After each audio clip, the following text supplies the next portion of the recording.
The Angels are currently on a 13-game losing streak, which set their franchise record for the longest losing streak. They also fired their manager, Joe Maddon. So what in the world is going on with the Angels right now? It's been rough for the Angels the past 13 games. They've played some really good teams. The Blue Jays, Yankees, the Red Sox, who are hot right now. And during this 13-game losing streak, they've been outscored 84-40. Not good. They're either getting blown out or the games that are tight, they're choking in the later innings. And it's not going to get any easier for the Angels because after this Red Sox series, up next they have the Mets, and shortly after that they have the Dodgers. If they get swept by the Red Sox this series and then the Mets and Dodgers, we're looking at about a 20-game losing streak coming up. So it's your job down in the comments to let me know when the Angels are going to win their next game. Let's start talking about why the Angels have been struggling throughout this 13-game losing streak. The bullpen has been blowing games left and right for the Angels. Out of the 13 games that they've lost so far in a row, 6 or 7 of them are due to blowing leads. You would think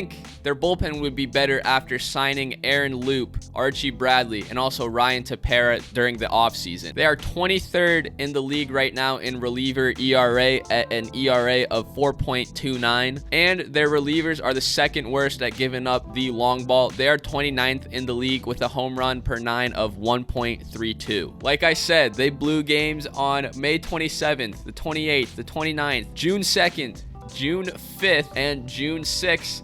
I mean, that's the final straw, man. When Michael Wacha goes complete game shutout against you, oh, things are not going good for you. And then June 7th as well. For the June 6th game, they literally couldn't hit off Michael Wacha. So you can't blow a lead if you don't score. So you take that one out. Now you're looking at 6 out of the 13 games the bullpen blew. The epitome of this losing streak has to be the walk-off by the shortstop of the Phillies, Bryson Stott, hitting a 3-run home run to walk it off on that June 5th game. They were up 6-2 going into the bottom of the 8th, and they proceed to give up 7 runs to lose the game. Just unreal. That is so unreal. The booth sounded so defeated when that walk-off home run was hit, and deservedly so. And the Phillies have come back to walk it off.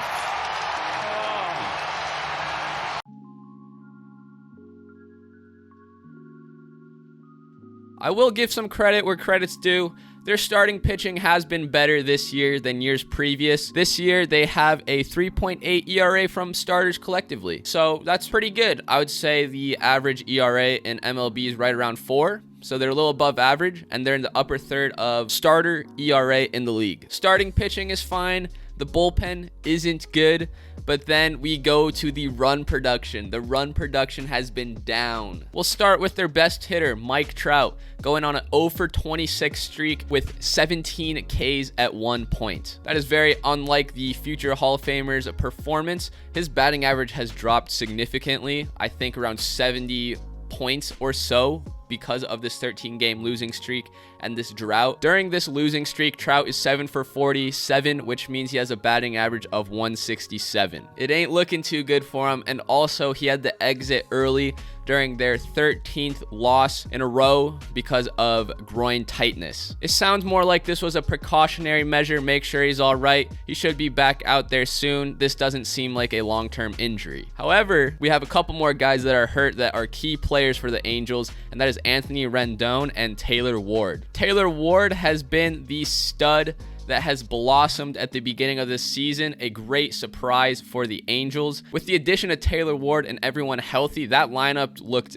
deadly at the beginning of the year. They're putting up runs left and right against everyone. All of a sudden, Mike Trout isn't hitting good, Rendon's out, Taylor Ward's out. Let's go look at Shohei Ohtani. In my opinion, he isn't playing bad. He just isn't playing up to his MVP level of last year. You look at his triple slash line of 242, 324, 447 for a 120 WRC plus, so he's still above a league average hitter. And then you look at some of his expected statistics and whatnot over on Baseball Savant. He's in the 94th percentile for barrel percentage, so he's squaring the ball up good, 87% or above, in average exit velo, expected WOBA, and expected slugging percentage. His power numbers are down a bit, but his expected statistics are saying that he might be getting a bit unlucky because, boy, he's still mashing. The balls that are coming off his bat are hard. Then we'll take a look at the pitching side for him. He has a 3.99 ERA, 3.35 FIP, and a 2.7 expected FIP. He has a 33% K rate. Keep in mind the MLB average for the starters probably in the lower to mid 20s, say 22% to 25%, and anything above that, you're doing really good as a starting pitcher. 1 out of 3 batters he is facing, he's striking out, and his expected statistics are looking fine. If his FIP was a 2.7, like his expected FIP is, that is awesome. And even his ERA, it's right around league average. So he's about a league average pitcher, above average hitter. And the same player. Not up to his MVP level, but it kind of sucks because the Angels need an MVP type performance out of Ohtani to compete right now with all the other guys struggling or hurt. Last thing I want to talk about is the Joe Maddon firing. To me, this seems like a huge surprise. I guess internally in the Angels organization, this was a move that was coming, and it just so happens to be it's during this massive losing streak. Joe Maddon was in the last year of his contract. Angels GM was talking about his consistency that he brings on a daily basis, the energy he brings to the clubhouse. In my opinion, it's a little weird to just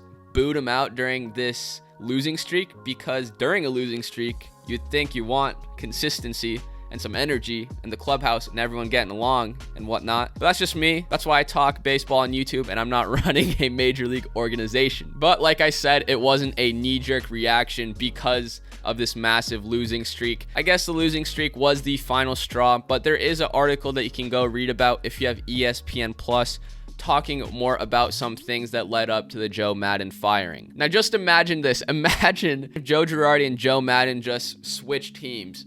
Girardi goes to the Angels, Joe Maddon to the Phillies. That'd be pretty wild. I don't know how I'd feel about that. It'd just be a sideways move for the Angels, but I think it'd be hilarious. Angels fans, let me know how you're feeling about the squad right now. Hopefully, you guys can break this losing streak soon, but also at the same time, I'm a Mariners fan, and you're already halfway to the MLB record of longest losing streak, so might as well just go all the way, you know what I'm saying? Help the M's out. The M's need to start winning too. Still sad they're below the Angels in the standings. And the Rangers. We're almost as bad as the A's right now. That sucks. But don't forget to let me know down in the comments when you think the Angels are going to win their next game. If you enjoyed this video, make sure to leave a like and subscribe to the channel for more awesome MLB and baseball content coming your way. With that being said, thank you guys for watching the video. I hope you have a great day, and I'll see you in the next video.